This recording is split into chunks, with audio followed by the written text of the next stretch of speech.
Hello mga kabayan, good morning po sa inyo lahat. So ngayon ay magpitas po ako ng aking kamatis, no. So pangalawang pitas ko to ngayon. So nung nagpitas ako nung Friday, ngayon ako ulit mag-harvest ulit kasi may mga unting hinog na siya. Yan. At hindi pwede yung hintayin mo, paramihin mo yung hinog kasi yung unang hinog, yung pula na yan, talagang marireject yan pag hintayin mo yung iba, pag padamihin mo yung hinog.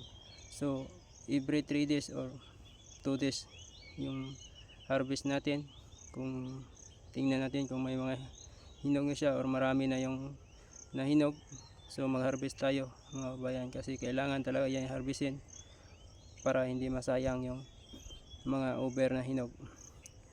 So mga kabayan, ang dami ng ang daming damage yung kamatis natin, ang daming sira ng uod kasi hindi ko naagapan agad sa pag spray. Kasi yung in-spray ko dati, nung unang in-spray ko nung nakalipas yung malakas na ulan, doon ang galing uod.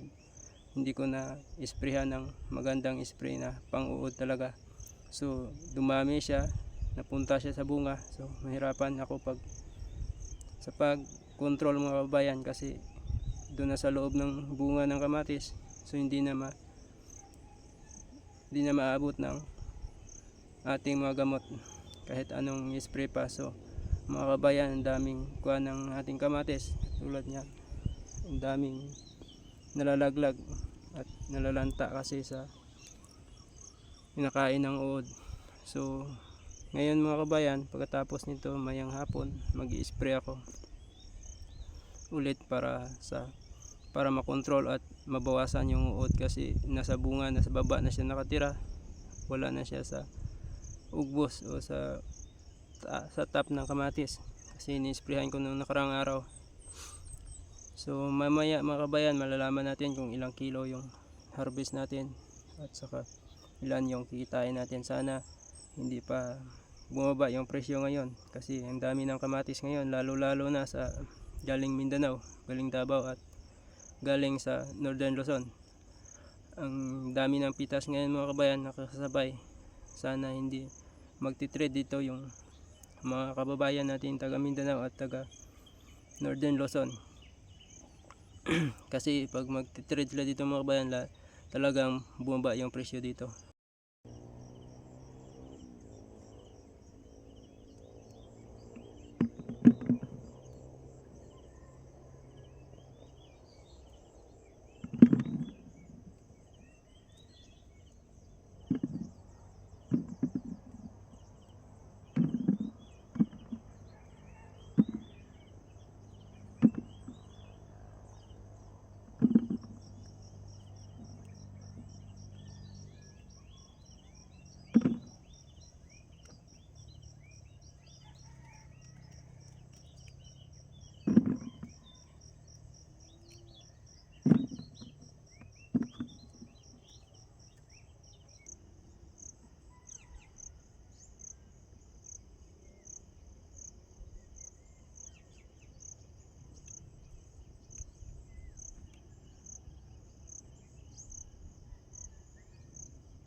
Nilaglag ko na yung mga kinainan ng ulod mga kabayan, no? Tulad nito, ang dami yan dito. Ang iba may mga ulod pa nga yung sa loob. So nilaglag ko na kasi para mabawasan yung kuan, at saka napaka kuan kasi pag nandiyan siya sa kuan, sa kamatis pa rin, malalanta lang to eh. So nilaglag ko na siya mga kabayan, katulad nito may mga damage na talaga daw. Yung iba malalaki, so kinakagat ng uod, so nasayang yun kasi magpunta talaga yun sa reject. Ano ba yan? Katulad nito, malalaki po ito, so may butas na siya mga kabayan, so may uod to sa gitna, so sayang po ito kasi matatapon talaga to. Hindi na to pwede sa kan, hindi na to ma-reject, talagang hindi na to mabinta mga kabayan, tapon na lang yan kasi sa loob niyan kinakain ng uod. So nasa kuan lang to mga kabayan, nasa 100 kilos lang to kasi nung nakaraan nung Friday 76 kilos lang yung nakuha natin yung unang harvest. So ngayon marami konti to mga kabayan, nasa 100 plus siguro to. So sunod na linggo mga kabayan, so marami na to kasi yung mga bunga niya yon kuha na, halos sabay-sabay ng kuha tatanda yung mga bunga niya, sabay na nag-mature yung bunga niya sa gitna. Kasi yung iba nito, yung pangalawang harvest nito, first sprout pa to yung iba nito, ibang bunga niya.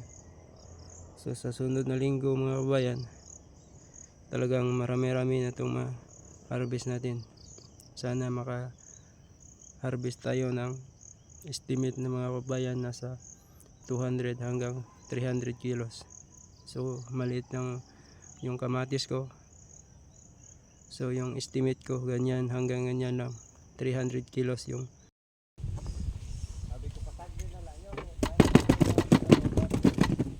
grabe kayo hulog ng kamatis, grabe na ako ni-sprayan.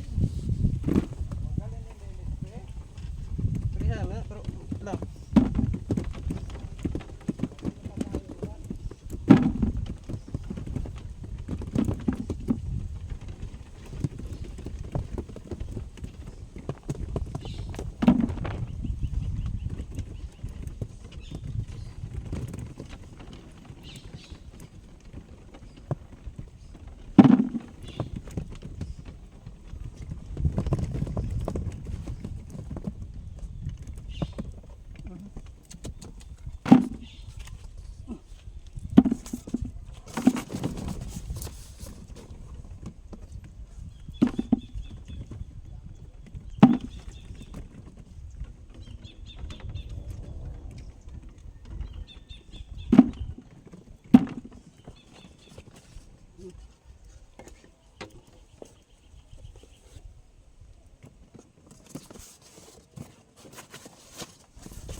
So,